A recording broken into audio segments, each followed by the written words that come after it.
Welcome back. Well, let's get to the technicals of the market. We have Atul Suri, CEO of Marathon Trends, who joins us. Hi, Atul. Happy Diwali to you, to your family, all your loved ones. Hope it's been a good one, and I'm sure you've got big plans for the weekend. So thanks a lot for joining in here on CNBC TV18. Thank you. Thanks, Nigel, and happy Diwali to all of you and the viewers. All right, Atul, let's get straight to the market action then. We're down close to around 7% after the super run that we've seen, more than 20% in a single year. What's your take? Where are we headed from here on? Correction, one would say, is par for the course. We're cooling down, catching breath, and then maybe, in fact, we start the up move. Or the other school of thought is maybe we go down and, test that 200 DMA, which is another 3 to 4% from here. I think it's been a great year. Just the last month has been a bit of a dampener with about 6% downside on the market. So, but I also look at that in a certain amount of positivity. If you look at the number, the FISL number was 1,17,000 crores. But that's a massive number. That's the highest number ever. And if we have to go back, we have to look at something like March 2020. That's the COVID month where they sold about 65,000 crores. Obviously, the index also has doubled. But remember, at that stage, the market fell 40%. And today, we have been able to absorb such a large selling thanks to the domestic flows, but with a 6% kind of hit. So actually, I feel that it really demonstrates the point that Indian market, the market depth has increased, where you can sell about a 1 lakh crore stock, and yet you will find that the market has not collapsed. So I, for one, look at it as the glass half full. Obviously, these kind of adjustments, which came as a surprise thanks to the China trade, etc., are not going to go on forever. The important thing that comes up for us right now is the kind of earnings that are coming out. They are a mixed bag. There's no sector where there are outright winners or outright losers. What you're seeing is even a sector like FMCG, which has got hammered, where the feeling is things are bad. Some stocks have done well. Even among banks in the private sector space, some stocks have done well, some have not done well. So what I feel is that going on, the China trade or that massive FI number will at some point in time pause or the pressure will reduce. But what is going to happen in the next few months is really what sort of numbers come out. As I said, they're a mixed bag. There is no sector or theme that is absolute clear-cut winners. What you're seeing is in every sector, there are going to be winners and losers. So I do feel for the next few months, things may be a little more stock specific. But beyond that, I feel that the government, the country's macros are fantastic. As I said, the government has a lot of bullets. The bullets have been retained. They've not been fired. And I do think that the government will take action to revive the flagging demand and the economy. And I do think that maybe towards the second half of the year, the market would really do a big pullback. So that's my sense. Going to be a little mixed, more stock specific in the next few months.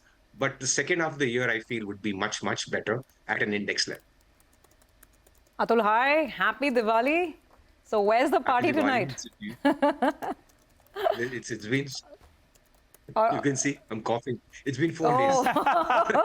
No, we hope that you manage to make something out of it. We're sure you will. But really wish you plenty of joy, happiness, wealth, and prosperity. Thank you for being with us through the course of the year and through all of these conversations. When the index is good, this is what happens. The parties go many days and much longer. So I guess this year in Bombay, at least, I'm seeing record number of night outs here.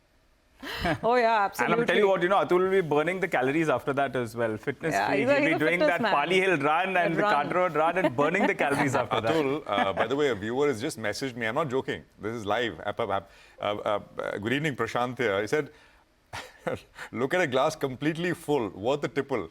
I'm not kidding. He was listening to you, glass half full. Yeah, it's definitely Diwali, and you can't fault us, right? We have the right to be in a bit of Diwali humor mood as well. Absolutely. But why not? So Atul, to kind of go back and some of the view on the market first before we talk sectors and individual sort of themes. I remember the last conversation when you joined us in the studio, you were actually extremely bullish on the outlook going forward. So has this October correction changed that view in any way, altered that view at all in terms of the index levels? Because you're saying now the second half will be stronger. So are you saying second half of the fiscal year or second half of the calendar year, the new year, 2025? So what I feel is, Surbi, that longer term, medium term bullishness persists. I do see that we are going to, within 12 months from now, challenge and break out to new highs. Yeah, as I said, that there has been a pause. One has to respect the kind of record FI selling that there is. Also, there has been a huge money that's withdrawn from the market thanks to IPO funding that has come in. Also, you'll realize is that the numbers are mixed. So the market needs to take a pause. And it's very important because, for a market, for a bull run to sustain, you need to have intermediate corrections. You need to have pauses. You need to have some sort of reality check. And I feel that without much damage, even if the markets go Sure. sideways, spend some time where the poorer quality stocks now, stocks that are not backed by numbers correct, and wherever the numbers come, do well. I think it's very important for the overall health of the market. I Yeah, still continue sure. to be very optimistic of the market. I still think that before next Diwali, well before next Diwali, we would, hit a new high. We would push more towards the 29,000 to 30,000 level. Again, I'm not giving any targets, but what I'm trying to say is that we, as an investor, I do see the next 12 months to be continue to be rewarding. Oh, this is great. Next Diwali, maybe 29,000 or 30,000 on the Nifty. That has a lovely ring to it. So yeah, I mean, we're going to kind of remember that. But and Atul, also on the downsides, because the Nifty's been sort of really sulking under the onslaught of the selling. So if you could tell us Right. some of the downside levels that are important that you would be sort of looking at as well as we go through the next 12 I think months. I think the immediate area of concern would be around 23,200.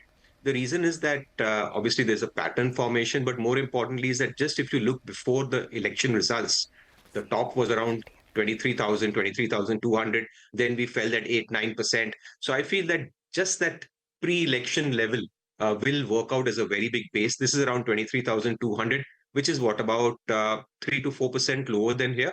So I feel that that's going to actually be a very big solid base. That would be the area of immediate concern. Uh, as I said, that the year is long, there are many variables, things can play around. But more importantly, for an investor who's got some time, who can withstand a little bit of volatility, I feel that those places or these zones between 23 to 24 will be a fantastic area to invest in. A lot of investors had waited for corrections. Some are expecting a 8%, 10% correction. The market is giving you that kind of correction. There is no structural issue. Yes, things get mixed. There has to be a reality check. Excesses get done, and those are getting corrected. So I don't see any structural issue that is a problem with the market. Corrections, it's just Right. par for the course. Okay. I think, we've been sort of popping these, in a way, mini bubbles, right? I mean, defense as a you pricked it. Better to prick smaller bubbles than one big, huge one, right? And then that kind of affects everyone. Absolutely. So, It's like a pressure cooker, Prashant. It yeah, needs to have that, whistle. You need yeah, to have that, the steam needs to be let out. If it is yeah, not, it's going to burst one day. So yeah, I think even in a rally, for it to be longer, more yeah, consistent, and more wealth creating, you yeah, must have intermediate reality checks. And I think we're just going through one, and it's nothing in the bigger context of things. It's nothing for an investor who's come in a year ago or two yeah, years ago. It's a problem for somebody who's just come 3 months ago. And if yeah. they survive this 3 months, 6 month of volatility, I think it will be fine. All right. Atul, talk to us about themes. I mean, as they say, fish where the fish are. So, which are the ponds where Absolutely. there is abundance of fish, as No, themes or I think that, that as that ideas? what Yeah, what what I am looking for in this, Prashant, is that in this 6 to 8% kind of correction, what are the sectors that are falling less? Because I feel that as and when markets reverse, you will find leadership or early breakouts happening here. So if you look at a market that has been corrected for the last 1 month, the first sector that stands out, and a sector that I have been underweight, not very optimistic on, is private sector banks. But I feel private sector banks are holding out very well. So I feel that a sector that has not done well for 2 years, selectively, some of the private sector stocks, private sector banking stocks can lead out. Some of the PSU banks also, which have been beaten blue, and all PSUs have been written off. I do think that they can also do a comeback. So I feel that banking as a sector, and it's very important simply because of the weightage banking has in the Nifty. I think that banking for once can be the early breakout. If that happens, it's very good for the index as a whole. Another space which I like, where I think the numbers are good, is pharma. Again, a wonderful sector. very good in times of uncertainty. So I think pharma is another sector that looks very, very good. I continue to remain very bullish on industrials. I think that the mega trend playing out for our market for many years is the whole industrial space, the engineering, construction related space. They have corrected. And as I said, that after a few months, when I feel the government spending can restart and there can be more aggression, I feel that the industrials will do well. So these themes would play out. But in the next few months, I feel it's going to be a little more stock specific, because in every sector, you'll find that, as I said, private sector banks, some have come out with fantastic numbers, some have not come out with good numbers. And that's why you'll find the market being a little more differential, not very thematic or sectorial. But I feel to the second half of the year, industrials will continue to lead and be leaders for this bull market. All right. Atul, let's focus on a couple of other important commodity moves then.